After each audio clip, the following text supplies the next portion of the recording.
It has been said that a great man may perish, but his words will never die. Certainly, Dr. King's words will live among us for many years. He was a genius at stirring crowds. Few American orators, black or white, could match his remarkable usage of the English language. This is perhaps the best known and most quoted address Dr. King delivered. He delivered this speech before the Lincoln Memorial on August 28, 1963, as the keynote address for the March on Washington, D.C. for Civil Rights. Television cameras allowed the entire nation to hear and see and plead for justice and freedom. Mrs. Coretta King once commented, "At that moment, it seemed as if the kingdom of God appeared, but it only lasted for a moment." Zayfield Randolph introduced Dr. King. At this time, I have the honor to introduce to you the moral leader of our nation, a great, dedicated man, a philosopher of a nonviolent system of behavior in seeking to bring about social change for the advancement of freedom and human dignity. I have the pleasure to present to you Dr. Martin Luther King, Jr.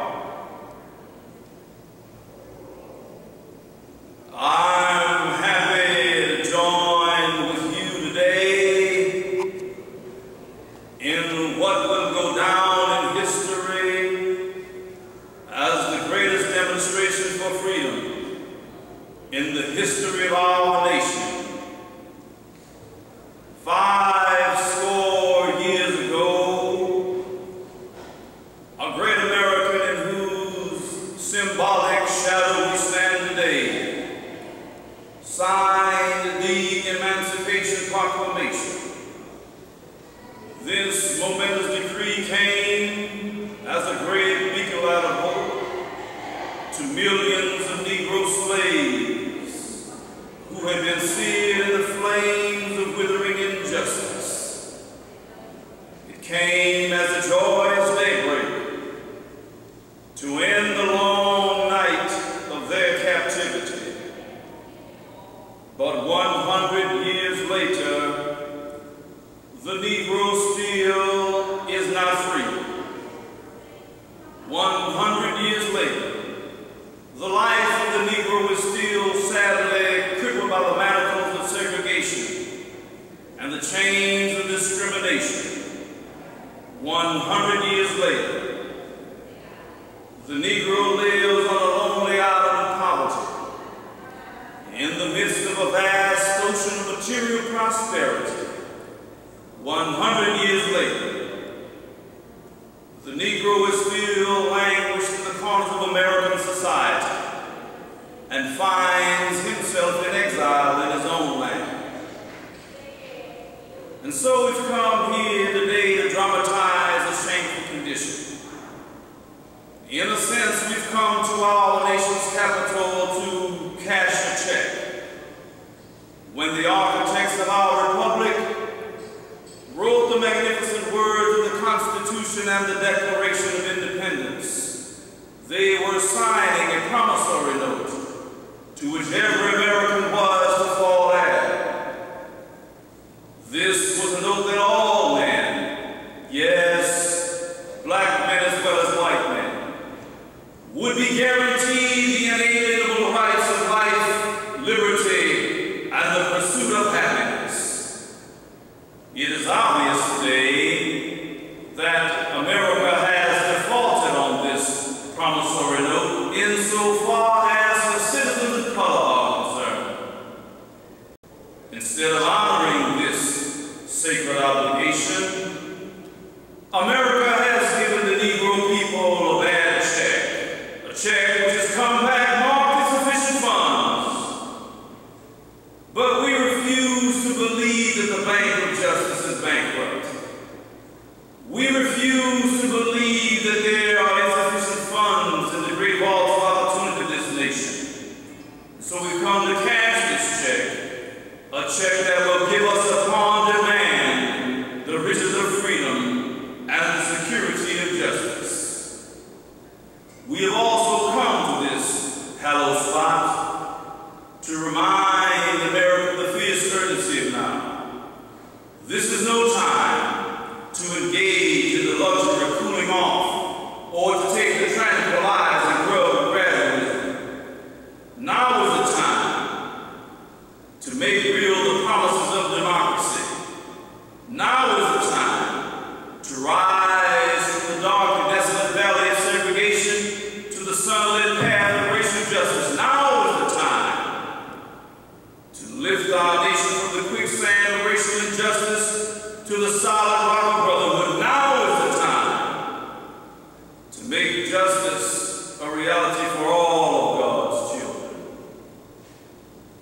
This sweltering summer of the Negro's legitimate discontent will not pass until there is an invigorating autumn of freedom and equality.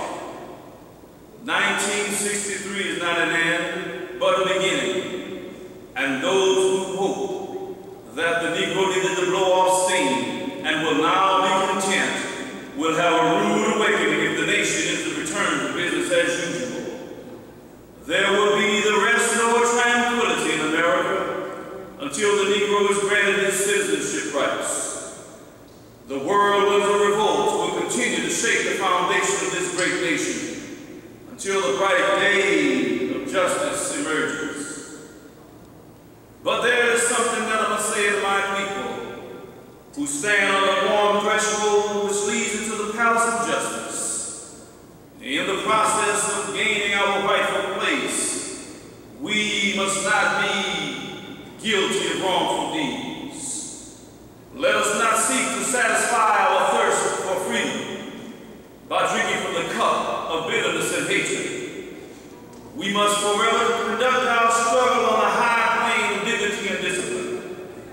We must not allow our creative protests to degenerate into physical violence. Again and again, we must rise to the majestic heights of meeting physical force with soul force.